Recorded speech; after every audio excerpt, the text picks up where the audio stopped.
The Aussie stock market. Are we going to crash? Are we going to rise? What is going on? You know me for looking at cryptocurrencies and Bitcoin. I also look at economic cycles. You've probably seen a few of those videos. They're quite in depth, and I wanted to share this with you today and go through something that might be a little bit more approachable, such as the Aussie share market. My forte is in looking at the timing of the cycle. Are we at a high point? Are we at a low point?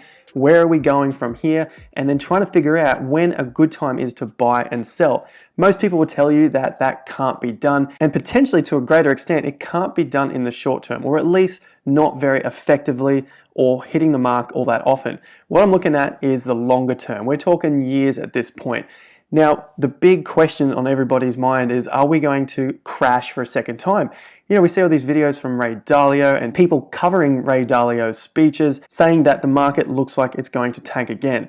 I'm here to tell you otherwise based on the 18.6 year cycle. And that has to do with the stock markets and the property markets, which is why I'm going to talk about property stocks in this video, in particular, Aussie property stocks. Now, let me know if you have bought Aussie property stocks in the comments down below, which ones you like the look of, or if you've got no idea what that is even about. I'm going to dive into those today and then also touch on the buy now, pay it later sector, because that is obviously very popular at the moment. And of course, that's in the financial space. So we want to understand something about finances and of course, the property space. And the property space in itself is looking very good at this point. So what I want to do is just jump onto a couple of articles from other big brokers out there. So you might be using guys like Self-Wealth or CBA or ANZ to trade your Aussie stocks, or to at least buy it and hold it in your share portfolio. I'm going to look at an article from IG. IG are also a big trader or a big broker out there that you can use to buy and sell your shares. The reason being is that they're putting out articles just like everyone else is, just like these YouTube videos, like everyone else on YouTube. And I want to cover to see how they have progressed with their calls. So this article is from April, and you may say, well, I need information from today's date. I find that incorrect. I think it's better to look at old articles and just see how the history of that person has performed, or the history of that company. It's just like doing a university or school assignment that you have textbooks and you look at history and you read through the history to create your assignment or your paper moving forward. And so that's what I do, and that's what I want to share with you guys when it comes to investing in stocks and obviously Aussie shares. And a big one is obviously cryptocurrency for me. So using the two, let's see how we can best use this information to increase our portfolios. Now, if that's up your alley, be sure to subscribe and like the video to let me know if this is the sort of thing that you want to see more of. And of course, leave a comment down below with any of your experiences or questions about the topics that we're covering today. So with that said, let's jump across to the article I want to look at today, and it is from IG.com. Best 5 ASX property stocks to watch in April. Yes, we are in June, coming into July, but I want to see how their performance has been over the last 2.5-ish months. IG.com's got us 5 property stocks. These are Goodman Group, Centre Group, Shopping Centres Australasia, Stockland, and Charter Hall. Now we're looking at these because they look like they're cheap, but are they actually cheap? Are they good stocks to buy in the long term?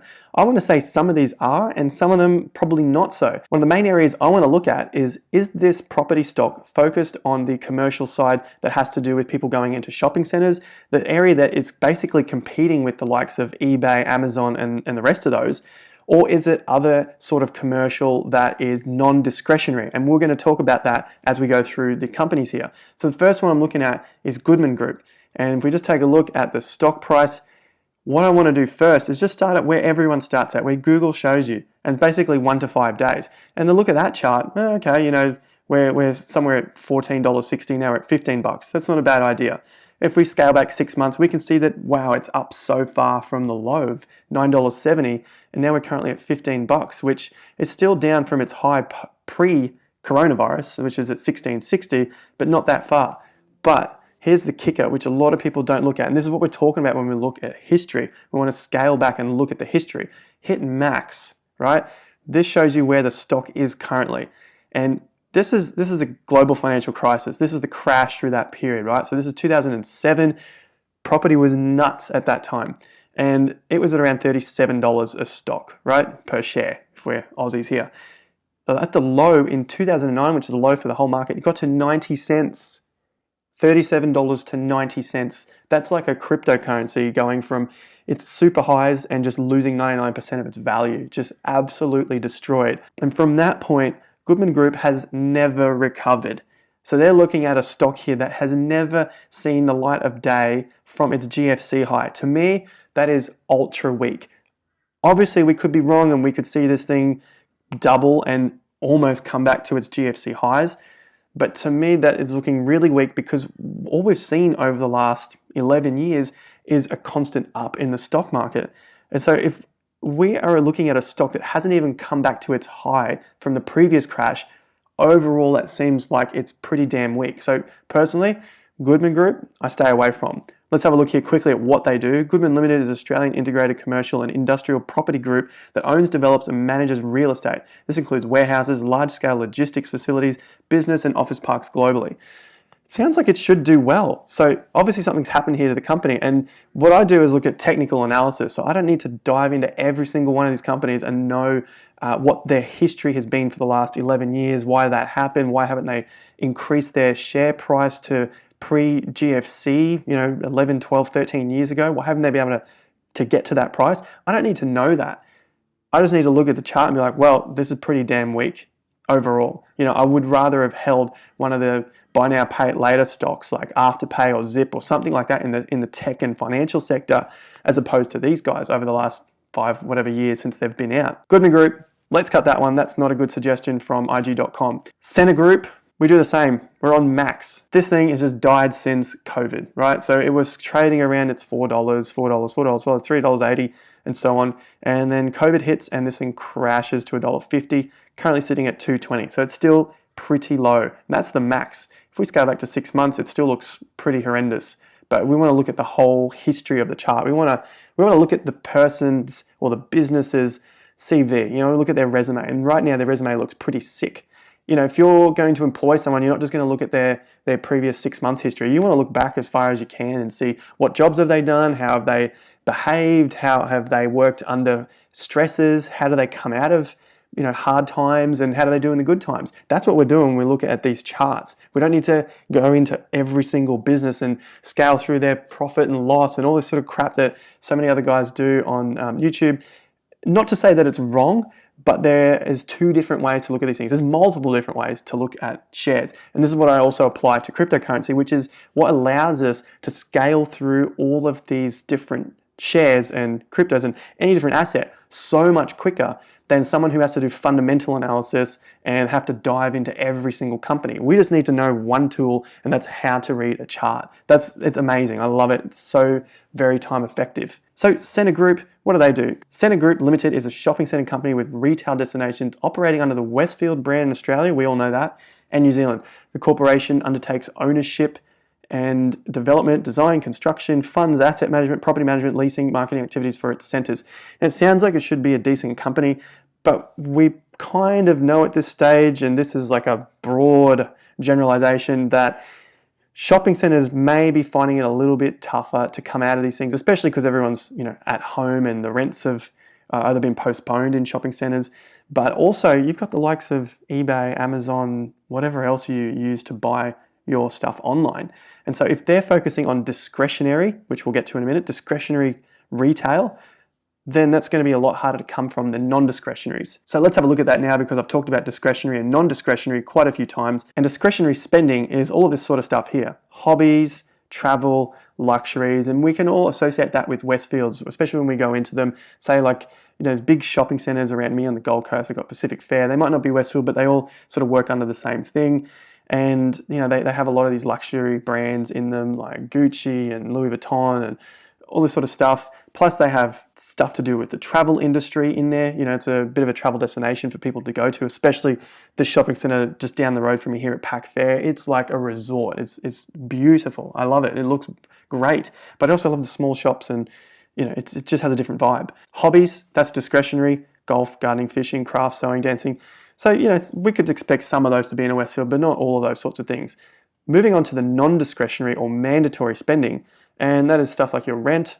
Obviously, that's not something that is in the Westfields, but stuff like groceries, yes, they are in there as well, but they're not primarily focused on these non-discretionaries. Gas, utilities, bills, yada yada. So they're the big ones there, and I'm bringing this up because I'm going to get to a couple more of these real estate stocks, which may be of better interest to us because they focus more on the non-discretionary. So let's move across to shopping centers Australasia.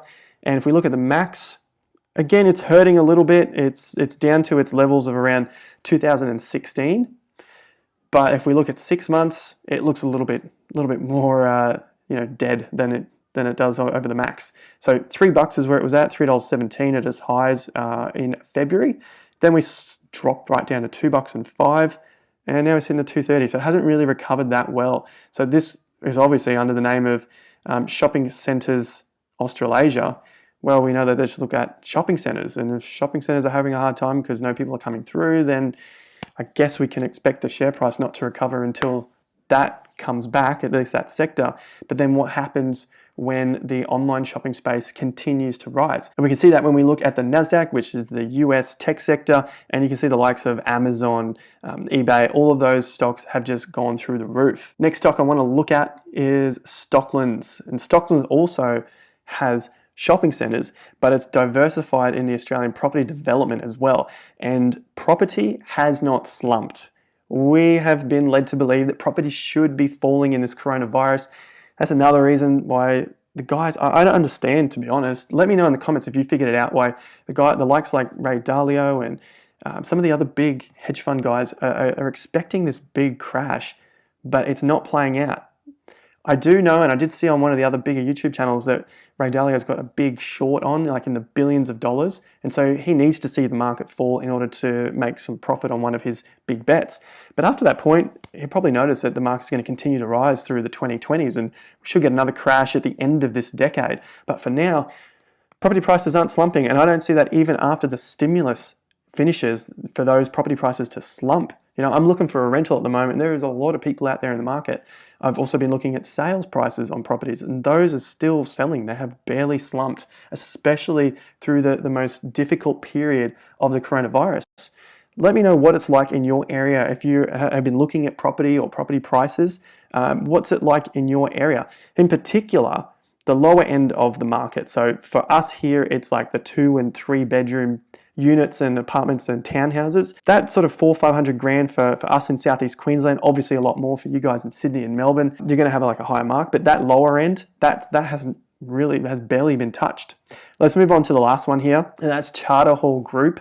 We look at the MAX, probably faring the best out of these 5, really. And what does Charter Hall do first? They focus on supermarkets anchored non-discretionary retail, and that's why I brought it up before. This is non-discretionary, which is possibly why they are faring a little better than the other retail and property stocks. They say here that they manage a $4 billion convenience-based Australian retail portfolio. So they also have their REIT. You can jump on that and get that stock, Charter Hall Group, which is ASX, the CHC. I think that's a good one to add to the list, and I've just created just a little watch list here. So basically all I would do to keep watch of these is pretty much just put the symbol in, put the sector, let's say it's property. What's the date that we're looking at this? 22nd of the 6th. The price, what was the price at? Price is around $9.96 when we looked at it. So that's my watch list. If I wanted to buy it, then I would be starting to position myself and set some orders to purchase this stock, or just buy it at market. All right, it's $10 a share, I buy it. I'd say this is kind of like, not strong, but medium strong. And then I'll make a note that it is non-discretionary retail. That's that, just so I can keep a note of these things. Now, obviously I'm saying I'm doing technical analysis, but I think it's good just to understand just what sector it's in. Don't need to know too much else from that at this point, right?